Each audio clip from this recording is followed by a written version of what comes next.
Time for the 49ers Rush Podcast. Welcome back to another episode of the 49ers Roster Countdown, and we are at number 68. And ladies and gentlemen, let me just be very, very honest. The cutoff has happened. You only get to keep 53 guys. And the premise of this entire series, who plays a bigger impact in the 2022 49ers season only. I'm not looking long term. Wide receiver Tay Martin marks the cliff. And he's on the right side of the cliff. These are players that are going to turn into fan favorites, even though you don't know them yet. A lot of people don't. This kid's for real. We are now in the realm, moving here forward. These people are going to should make the roster. Now, 68, all right, well, only 53 get in. That's, 15 guys that we're going to be short. Doesn't matter. And it's a testament to the 49ers' depth that they have built. Tay Martin's for real, and he has so many elite traits, got some issues, undrafted free agent, so yeah, you could throw that in there as well. But I'm telling you this right now, Tay Martin's for real, and he's going to catch on somewhere. He is the first guy where I'm like, ooh, I have a hard time not putting him in the 53-man roster. The only reason why he won't make the 53-man roster is that wide receiver 6 is if the 49ers decide to only keep 5 wide receivers with their initial rankings. So let's dive in. Tay Martin, wearing number 83, bold, all right, 6'3", 185. He is in the physical build of this new wide receiver, kind of string bean, elongated, whatever. Not a lot of muscle. That's not really what he does. Almost like a basketball player, power forward type guy that's out there on the football field. Now, he's 6'3", 185. He's 24 years old. Okay, so that's one of the ones that you kind of got to look at. He's a little bit more seasoned, transferred in his time from Washington State to Oklahoma State. We'll get into that. But let's dive into a little bit of his background. He is from South Louisiana, played at Ellender Memorial. Now, whenever I say South Louisiana, I don't mean South Louisiana. I mean like this dude is in the bayou, south of Baton Rouge, south of New Orleans, if that's even at all possible. The Fighting Patriots. And he had a hell of a year there. I mean, the dude kind of showed up and was just a stud. He was named All-State, played 4A ball, just so Louisiana football is pretty damn good. And so All-State 4A as a senior, had 45 catches for 8 touchdowns, also rushed for 495 yards and 5 more touchdowns, and on defense, 36 tackles and 2 interceptions.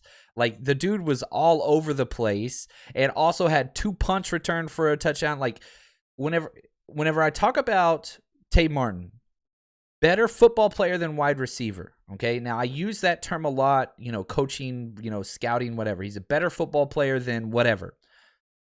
His body type limits him to the wide receiver position. There's nothing else that he could really play in the NFL. But he's just a football tough player. His metrics aren't going to wow you. Low end on the speed, whatever else. Doesn't matter. Whatever it is, he's got it. He's got it in spades. Because he had the ability, and showed this at Washington State, in high school, at Oklahoma State. It's the old NBA jam, right? Like, oh, he's heating up. Like, this kid has it. He has that take over a game and be the best player on the field. In fact, he did so like 4 games his senior year at Oklahoma State. He's incredible. 4-year letter winner, started as a true freshman for a 4A school in Louisiana is pretty damn impressive. Lettered in basketball, track. He's a high jumper, and that shows on film. This dude goes and gets it. And he was an all-district player in basketball. So he's just he's an athlete, but not in the measurable sense. Like, it doesn't matter. You just get him the damn ball, let him play. It shows up in the gym, on the track, on the field. Doesn't matter. He shows up. Now, his freshman year in 2017 at Washington State, played in all 13 games. So, again, you're continuing this MO of he shows up, he plays, period. That's all that is. Only got 1 start, but he was named all freshman second team Pac-12 his freshman year. And so showed up and, also, what's important about him too, special teams coverage, which he has a long history of, whether kick coverage, kickoff coverage, punt coverage, and returns. He can bring it all. Now, the speed, probably not in the NFL going to be a returner, but he's going to be a special teams player. Sophomore year, started 13 games at the X and was all over the place. Had 8 touchdowns, recorded 3 100-yard games. And again, this is, another one of those things where whenever he's on, he's on. When he's off, consistency is an issue. Junior year, appeared in 13 games, 7 as a starter, did pretty well. He was rated as Pro Football Focus 3rd best blocking wide receiver in the country. So, yeah, to stop me if, Kyle Shanahan's going to love that. Then he transferred his senior year and, transferred to Oklahoma State, where he backed up Tylan Wallace, which if you guys have been around for a minute, you guys know how much I like Tylan Wallace coming out last year. I think I had a 3rd-round grade on him. He was incredible. But backed him up, played special teams almost exclusively, had 15 catches, nothing too big. Then his super senior year, because of COVID and all those things, it was finally his turn. All Big 12. I mean, the dude dominated. Finished with over 1,000 yards receiving, 10 receiving touchdowns, 80 catches on the year, all of which led the team. Finished number 1 in the Big 12 in receiving yards. And what's more important to me is 5 of those games, he just dominated. And if you want to watch one game to fall in love with Tay Martin, go watch the Fiesta Bowl against number 5 Notre Dame.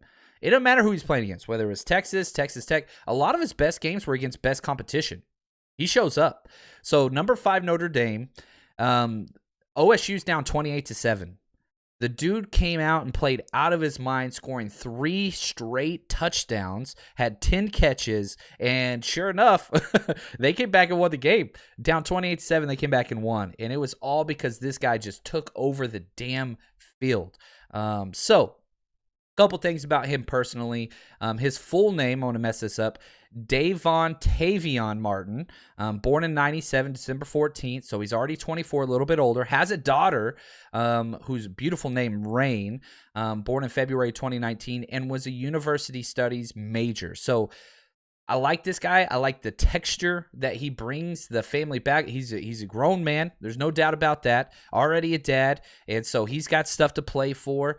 And, you look at his athletic profile, not great. Ran a 4.58 40. Not bad for 6'3". Not great. Speed doesn't show on film. I'm going to be really honest with you. Ran a 7 3-cone, which is pretty dang good, actually, for a 6'3 guy. Vertical, 36 inches. He's a high jumper. 6'3", 36-inch vert. Dude's getting up there now. Now, my scouting profile on him and things that I saw on tape. Born to run the fade. Red zone specialist. Again, you can't measure certain things. This guy, you just throw him the damn ball. He comes down with it. Probably his best trait is body control when the ball's in the air. He attacks the ball every single freaking time. Every single time. And whenever he's on, just think NBA Jam, man. He's on fire. That's what it is. Whenever he's on, you just start peppering the ball to him. He takes over. Breaks off his routes very, very well. Better football player than wide receiver. Gonna need a little bit more seasoning.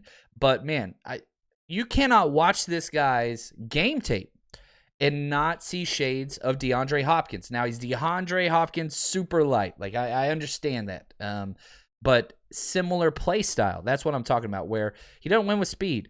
Just throw the ball in his direction. He snatches it.